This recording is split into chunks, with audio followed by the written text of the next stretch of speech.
What is up, my fellow Chibits? Today, I'm here to bring all of you the weekly anime review of Kiss Him, Not Me, Episode 2. So, many of you Chibits really liked this series last week. Of course, some of you said you wouldn't watch the series because of some of the yaoi themes, but a lot of you said that you actually did enjoy the comedy of this series and you had a good time. So, I just want to say, I'm surprised. I'm really surprised by the general good, reaction many people had to the series of Kiss Him, Not Me. One of the big reasons why I wanted to watch it in the first place is because it sounded funny as fuck, but also because of the main female voice actor. So, getting into Episode 2. Episode 2 could be split up into different segments. The first segment is about how our main female character, how she's trying to be a part of sports, a sports team. They ask her to, participate in sports. She might be good. She tries to help them out. Carrying on, we get to see how she has to study because if she fails this upcoming test, her entire summer vacation is fucked. And then we also get to see where she's trying to hide her, Fujoshi stuff or, her BL manga and stuff like that she has all over her room. So, majority of the episode is very simplistic, and if you get really down to it, it's the traditional and standard slice of life episode with a hint of comedy thrown in there. It's that traditional type of episode, but it comes down to the execution of what really matters. So talking about the soccer stuff, there's some things going on there that add more characterization to our main female character, but also we get to see some of the main male characters trying to stand up for her. So as we remember, in the first episode of Kiss Him, Not Me, the main female character, she started off kind of chunky, and, many people were making fun of her because of the way she looked, and you had to where the main male characters, they were kind of being mean to her, like straight up assholes to her, but after she, slimmed down after, just not eating for like an entire week, she became pretty and skinny, and then all of a sudden these guys that were being assholes to her started being nice to her. Well, in the beginning part of the episode, we see how our main female character, she gets asked to participate in a soccer match, like, hey, can you fill in and all that, someone's hurt, could you fill in?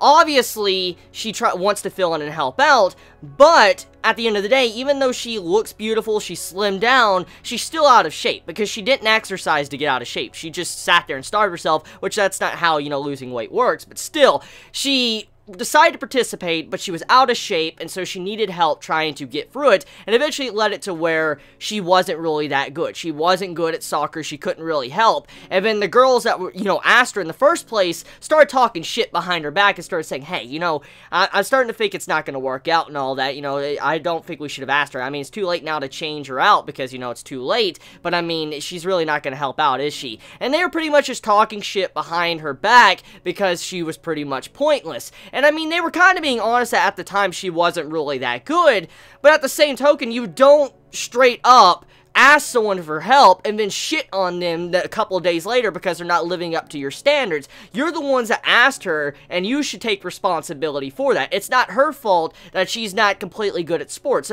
She needs to get back in shape. You have it to where she has never really participated much in sports. Even though she appears to be good at sports, it doesn't mean she is. So, the way the girls were talking shit, it was something that really pissed me off, kind of agitated me a little bit. But then the main male character came in, and he's like, you guys, you shouldn't have invited her in the first place if you want to act like that. And I'm thinking, like, shouldn't you be taking your own advice as well?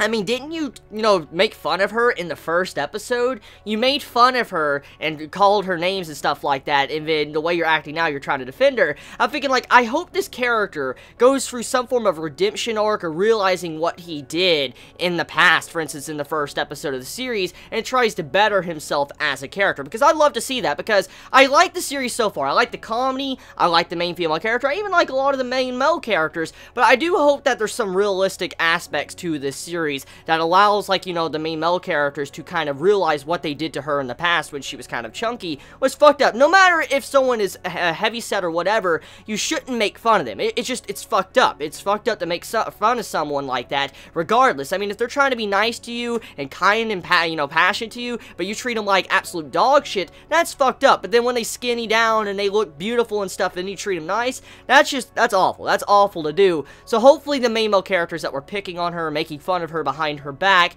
will realize this and develop throughout the journey of the series. I don't think it'll happen anytime soon, but hopefully one day we get to see some form of development around that, you know, adding this, you know, character development for some of our characters. Now, getting off of that, let's carry over into the next part, the studying part. So, I had a good laugh at the Fujoshi part when she was inviting everybody into her room to study. She had to quickly hide everything, because that's kind of how I am. I mean, I have a bunch of manga all over my room usually. I mean, I've got it cleaned up now, but usually I have manga books stacked on the floor, some anime and stuff, because I'm trying to reorganize and stuff, and I know that feels so much when your room literally has all this anime otaku stuff all over it, and you're embarrassed if someone was to come into your room like, holy shit, this just looks like, you know, a tornado blew through here. So I can honestly relate with the main female character at that moment when it came to her trying to clean up her room. And then to make it even funnier is when her brother tried to just spill the beans and say, you know, she's a crazy otaku. He opened up her, you know,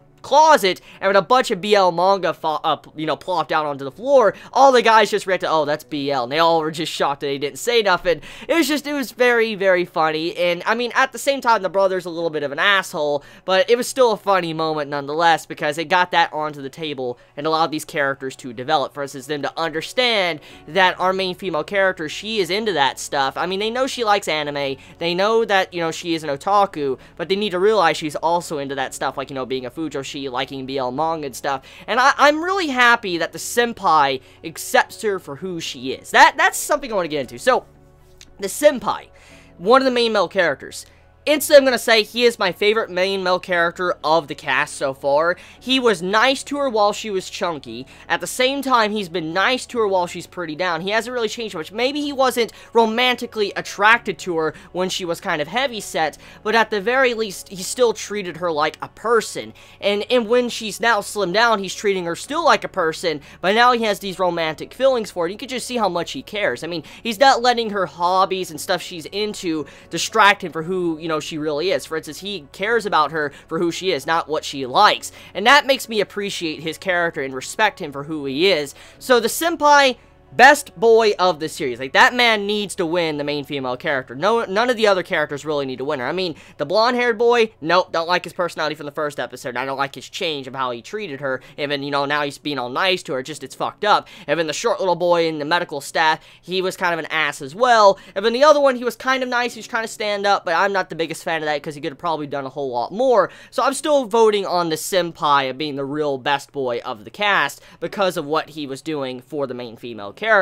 So overall, Kiss Him Not Me episode 2, it's a simplistic slice of life episode with comedy, but it adds a little bit of depth to it, especially with some of the main male characters, and hopefully Kiss Him Not Me decides to utilize this and add some good development for some of our characters. So let me know your thoughts in the comments below. You all have a wonderful day or night wherever you live. Please be safe. Chibi out.